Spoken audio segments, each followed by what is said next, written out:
करण देवी teaching 2.6 में आप सभी का स्वागत है एवं वेलकम है। तो आज है हमारा भाग 1 यानी बाल विकास एवं शिक्षा शास्त्र। तो इसमें हमारे रहेंगे कितने 30 क्वेश्चन, हमारे 30 क्वेश्चन रहेंगे एवं इसमें 2011 से 2024 तक के संपूर्ण प्रीवियस ईयर के पेपर लगवाए जा रहे हैं, जो कि SST संपूर्ण करवाई जा रही है। ST के संपूर्ण यानी 2011 से 24 तक के संपूर्ण पेपर और CTET पेपर 2 के संपूर्ण लगवाया जा रहा है। तो आप सभी जरूर ज्वाइन कीजिए और जो नए आए हुए हैं वो चैनल को लाइक एवं सब्सक्राइब एवं फॉलो जरूर कर लीजिएगा और बेल आइकन को प्रेस कर लीजिए। चलो आज क्लास स्टार्ट करते हैं। तो निम्न में से कौन से सीखने के सही स्तर हैं? निम्न में से कौन से वे सीखने के सही उत्तर हैं? देखते हैं कौन से हैं। तो तथ्य ज्ञान प्राप्त करना, सूचना बोध प्रज्ञान। तथ्य एवं ज्ञान प्राप्त करना, सूचना बोध प्रज्ञान एवं तथ्य सूचना बोध ज्ञान प्राप्त करना प्रज्ञान।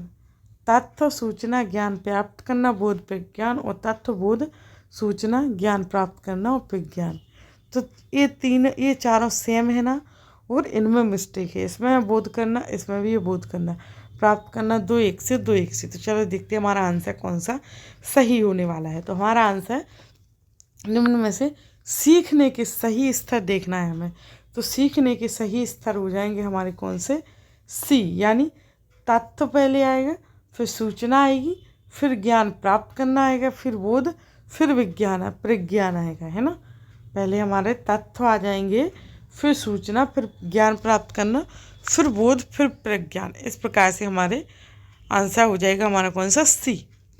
फिर है परिपक्वता इत्यादि से व्यवहार में उत्पन्न परिवर्तन को भी अधिगम कहा जाता है। परिपक्वता इत्यादि से व्यवहार में उत्पन्न परिवर्तन को भी अधिगम कहा जाता है। नहीं, हाँ या अनिश्चित या कभी कभी। तो इसमें कहा जाता है अधिगम को नहीं, यानी नहीं कहा जाएगा। फिर है चिंतन क्या है? चिंतन क्या होगा? तो प्रतीकों का प्रयोग, भाषा का प्रयोग, प्रत्यक्षिक प्रक्रिया, संप्रत्यय अधिगम। तो हमारा चिंतन कहलाएगा प्रतीकों का प्रयोग। क्या? प्रतीकों का प्रयोग चिंतन हो जाएगा। फिर है अप्रत्यक्ष पद समस्याओं का उपयोग किस श्रेणी के प्रयोज्यों के लिए किया जाता है? अप्रत्यक्ष पद समस्याओं का उपयोग किस श्रेणी के प्रयोज्यों के लिए किया जाता है? तो बच्चे, प्रौढ़ श्रेणी या चिड़िया या पशु। तो राइट आंसर हो जाएगा हमारा प्रौढ़ श्रेणी के लिए किया जाता है। किसके? प्रौढ़ श्रेणी। फिर है समस्या के अचानक समाधान की वकालत करने वाले सिद्धांत का नाम है। समस्या के अचानक समाधान की वकालत करने वाले सिद्धांत का नाम क्या होगा? तो संक्रियात्मक अधिगम, सूझ का सिद्धांत, प्रत्यक्ष एवं भूल का सिद्धांत और अनुबंधन का सिद्धांत। तो समस्या के अचानक समाधान की वकालत करने वाले सिद्धांत का नाम होगा सूझ का सिद्धांत। कौन सा? सूझ का। फिर है संवेदना ज्ञान की पहली सीढ़ी है। यह कथन किसका है? यह कथन कौन सा है कि संवेदना ज्ञान की पहली सीढ़ी है? सो यह कथन है मानसिक विकास, शारीरिक विकास, ध्यान का विकास, भाषा का विकास। तो यह कथन हो जाएगा हमारा मानसिक विकास। किसका? तो मानसिक विकास हमारा राइट आंसर हो जाएगा इसका क्वेश्चन के अनुसार। फिर है व्यक्तिगत भेद में हम पाते हैं क्या? व्यक्तिगत भेद में हम पाते हैं विचलनशीलता, प्रतिमानता एवं ये भी दोनों उपयुक्त में से कोई नहीं। तो व्यक्तिगत भेद में हम पाते हैं क्या? विचलनशीलता और प्रतिमानता, यानी ये भी दोनों हो जाएगा हमारा आंसर। फिर है हमारा कि मेरिडेथ के अध्ययन के आधार पर कहा जा सकता है कि सामान्य रूप से उन परिवारों के बालक क्या होते हैं जो सामाजिक स्तर से ऊंचे होते हैं? तो कम स्वास्थ्य एवं विकसित, अधिक स्वास्थ्य एवं विकसित, अधिक स्वास्थ्य एवं कम विकसित, स्वास्थ्य नहीं पर विकसित। तो राइट आंसर हो जाएगा हमारा कि बालक क्या होते हैं? बालक होते हैं अधिक स्वास्थ्य एवं विकसित होते हैं, जो सामाजिक स्तर से ऊंचे हो जाते हैं। फिर है केटल द्वारा विश्लेषित किए गए व्यक्तित्वशील गुणों की संख्या कितनी है? केटल द्वारा विश्लेषित किए गए व्यक्तित्वशील गुणों की संख्या कितनी है? तो 13, 15, 16, 14। तो इनकी संख्या है व्यक्तित्वशील गुणों की संख्या है कितनी? 16 है। 16 राइट आंसर हो जाएगा। फिर है मुर्रे ने एक परीक्षण की रचना करके इतिहास रच दिया, वह क्या है? मुर्रे ने एक परीक्षण की रचना करके इतिहास रच दिया, वह क्या है? तो स्याही धब्बा परीक्षण, वाक्य पूर्ति परीक्षण, विषय आत्मबोधन परीक्षण और मूल्यांकन मापनी। तो राइट आंसर हो जाएगा हमारा विषय आत्मबोधन परीक्षण। क्या? विषय आत्मबोधन परीक्षण। फिर है व्यवहारिक बुद्धि को कहा जाता है, व्यवहारिक बुद्धि को क्या कहा जाता है? तो मूर्त बुद्धि, अमूर्त बुद्धि, संज्ञानात्मक योग्यता, सामाजिक बुद्धि। तो व्यवहारिक बुद्धि को कहा जाएगा मूर्त बुद्धि। क्या कहा जाएगा? मूर्त बुद्धि। फिर है आगे, तो इसका आंसर क्वेश्चन के अनुसार मूर्त बुद्धि हो जाएगा। फिर है बुद्धि के त्रिआयामी सिद्धांत के अनुसार बुद्धि के कारकों की संख्या क्या होगी? बुद्धि के त्रिआयामी सिद्धांत के अनुसार बुद्धि के कारकों की संख्या क्या होगी? तो 90 यानी 90, 110, 135, 120। तो राइट हो जाएगा 120 यानी 120। फिर है परिवेश, परिवेश की वस्तु जिसे प्राणी प्राप्त करने का प्रयास करता है कही जाती है, वह क्या कही जाती है? परिवेश की वस्तु जिसे प्राणी प्राप्त करने का प्रयास करता है वह कही जाती है प्रबलन, प्रेरक, उद्दीपक और प्रलोभन। तो वह कही जाएगी क्या?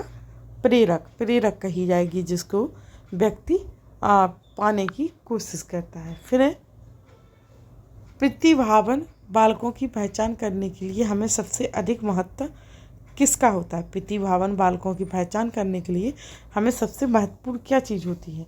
तो अभिभावकों के मत को देना चाहिए, वस्तुनिष्ठ परीक्षणों के परिणाम को देना चाहिए, या शिक्षक के निर्णय को देना चाहिए, या समुदाय के विचारों को देना चाहिए। तो राइट आंसर हो जाएगा हमारा कि वस्तुनिष्ठ और परीक्षणों के परिणाम को देना चाहिए। तो हमारा बी राइट आंसर हो जाएगा। फिर निम्नलिखित में से कौन सा तनाव को कम करने का अप्रत्यक्ष ढंग है? निम्न में से कौन सा तनाव को कम करने का अप्रत्यक्ष ढंग है? तो विश्लेषण और निर्णय, रुकावट को दूर करना एवं दूसरे लक्ष्यों का प्रतिस्थापन करना और उदात्तीकरण। तो जो तनाव को कम करने का अप्रत्यक्ष ढंग होगा वो हो जाएगा हमारा उदात्तीकरण। उदात्तीकरण क्या हो जाएगा हमारा?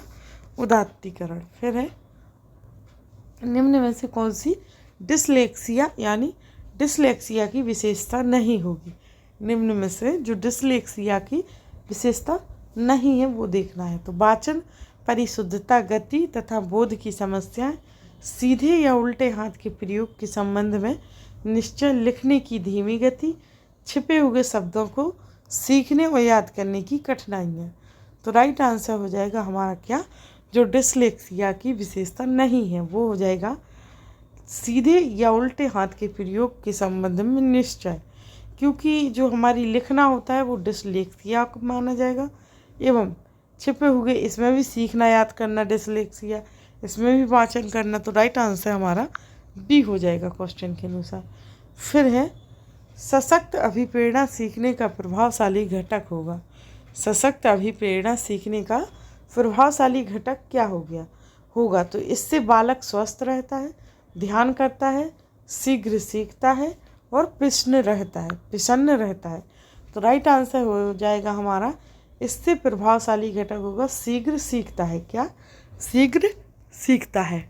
फिर है हस्तशिल्प की शिक्षा दी जानी चाहिए। फिर क्या है हमारा कि हस्तशिल्प की शिक्षा दी जानी चाहिए।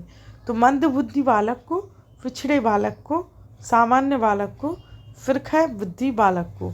तो हस्तशिल्प की शिक्षा दी जानी चाहिए किसको? हमारी तो ये शिक्षा दी जानी चाहिए हमारी मध्यबुद्धि बालक को। हस्तशिल्प की शिक्षा मध्यबुद्धि बालक को देनी चाहिए। फिर छात्रों में चोरी करने की आदत को कैसे दूर किया जा सकता है? जो छात्र हैं हमारे, छात्रों में चोरी करने की आदत को कैसे दूर किया जा सकता है?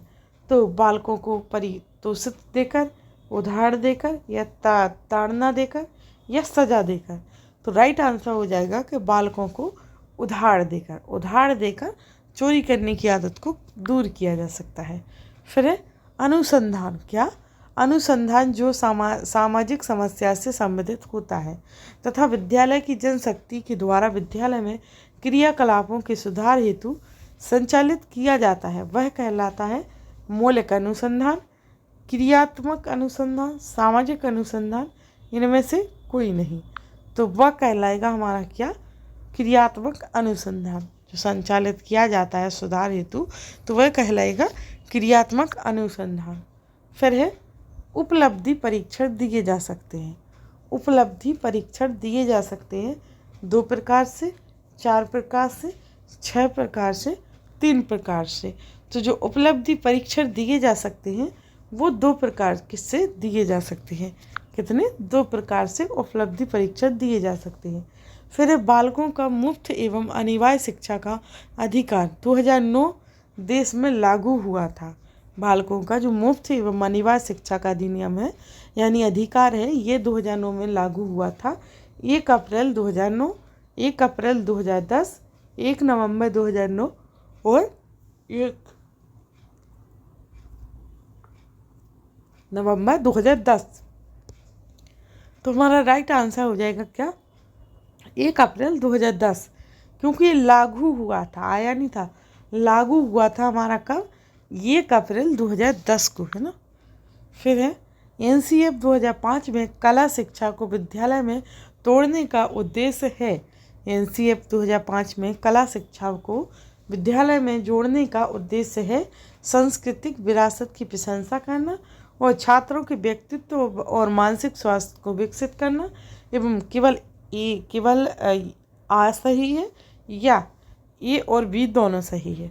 तो राइट आंसर हो जाएगा हमारा, वो बोल रहा है कि विद्यालय में जोड़ने का उद्देश्य 2005 में कला शिक्षा को जोड़ने का उद्देश्य, वो भी एनसीएफ 2005 में। तो हमारे दोनों ही आ जाएंगे, यानी सांस्कृतिक विरासत की प्रशंसा करना एवं छात्रों के व्यक्तित्व और मानसिक स्वास्थ्य को विकसित करना। तो हमारे दोनों सही हो जाएंगे। फिर है जब बालक की परीक्षा द्वारा मापी हुई योग्यता के सही मूल्यांकन में स्थित होता है तब उस परीक्षा को क्या कहते हैं?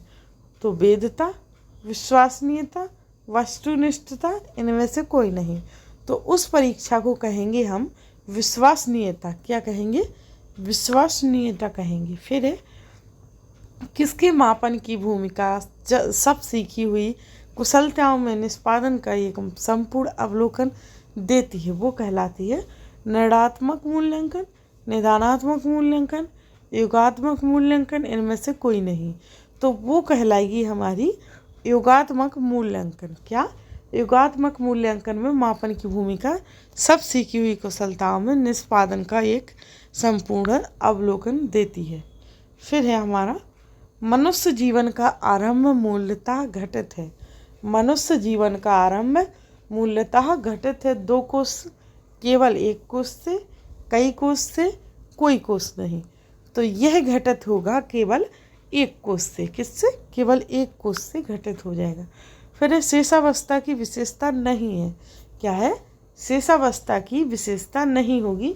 शारीरिक विकास की तीव्रता, दूसरों पर निर्भरता, नैतिकता का होना, मानसिक विकास में तीव्रता।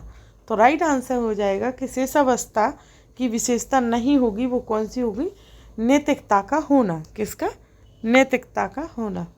फिर है गामक विकास से हमारा तात्पर्य मांसपेशियों के विकास से तथा पैरों के उचित उपयोग से तथा मानसिक और आत्मा तथा मानसिक और शिक्षा तथा मानसिक और अधिगम तथा शक्ति और गति।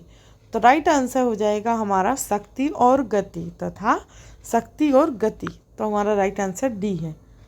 फिर है 20वीं शताब्दी को बालक की शताब्दी कहा जाता है। यह परिभाषा दी है किसने? 20वीं शताब्दी को बालक की शताब्दी कहा जाता है। यह परिभाषा दी मुर्री ने, क्रो ने, एडलर ने और जेबी बाटसन ने। तो यह परिभाषा दी है किसने? क्रो ने। किसने? कुरोने की 20वीं शताब्दी को बालक की शताब्दी कहा जाता है। कुरो एंड कुरोने यह परिभाषा दी है।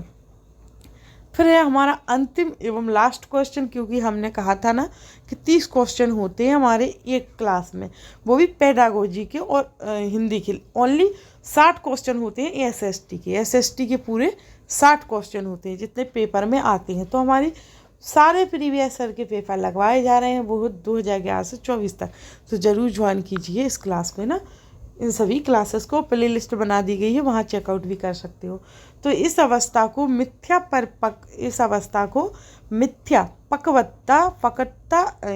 पक्वत्ता यानी सेवड्यू और मैच्योरिटी का समय भी कहा जाता है। तो राइट आंसर हो जाएगा शेषावस्था, बाल्यावस्था को, या किशोरावस्था को, या प्रौढ़ावस्था को। और हाँ, जिसने लाइक सब्सक्राइब नहीं किया है कर दीजिए, बेल आइकन को प्रेस भी कर लीजिएगा। तो इसका राइट आंसर हो जाएगा हमारा क्या, ये कहा जाएगा किसको, बाल्यावस्था को। ठीक है, हमारा राइट आंसर हो जाएगा बी। तो इस प्रकार से हमारे यहाँ पर सभी क्वेश्चन समाप्त होते हैं और क्लासेस आती रहती हैं और बहुत सारे प्रीवियस ईयर के पेपर लगवा दी गए हैं। तो आप सभी जाकर चेकआउट कर सकते हो प्ले लिस्ट में। चलो आज क्लास यहीं समाप्त करते हैं। Thanks to for watching video.